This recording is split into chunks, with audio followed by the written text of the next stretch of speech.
7 wonders of India part 7 episode 1. Number 1, centre of gravity pole. India ఒకటే అలాంటి దేశం. ఇక్కడ రోడ్డు మధ్యలోనే ఇలాంటి లైట్ స్తంభాలు నిలబడి కనిపిస్తాయి.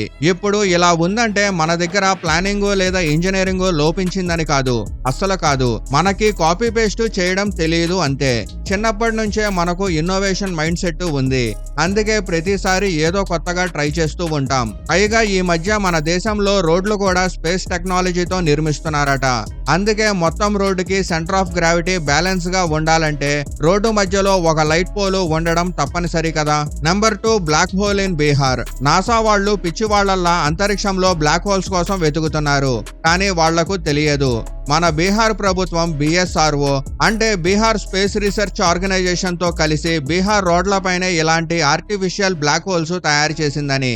అందుకే ఇప్పుడు బీహార్ లో పబ్లిక్ వెహికల్స్ లో చాలా తక్కువగా ప్రయాణిస్తున్నారు. వాళ్ళు తమ ఇంటి ముందున్న రోడ్లోని బ్లాక్ హోల్ లోకి దిగిపోతారు. అక్కడ నుంచి క్షణాల్లోనే తమకు నచ్చిన గమ్యస్థానానికి చేరిపోతారు.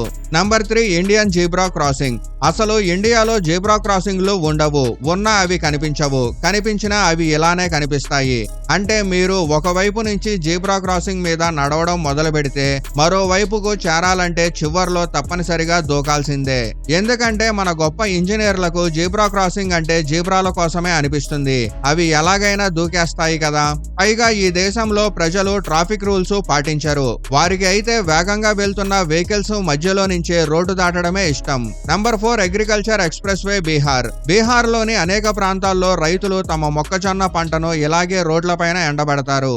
దానివల్ల హైవేలోని సగానికి పైగా భాగం పూర్తిగా జామ్ అయిపోతుంది. ఇప్పుడు మీలో చాలా మంది వాళ్ళ దగ్గర స్థలం లేకపోవడం వల్ల ఇలా ఎండబెడుతున్నారు, ఇందులో తప్పేముంది అని అడగచ్చు. ఏమీ లేదు. ఎందుకంటే ప్రజల కష్టాల కంటే అధికార పోరాటాలే ఎక్కువ వార్తల్లో నిలిచే చోట ఇది కూడా పెద్ద విషయం కాదు.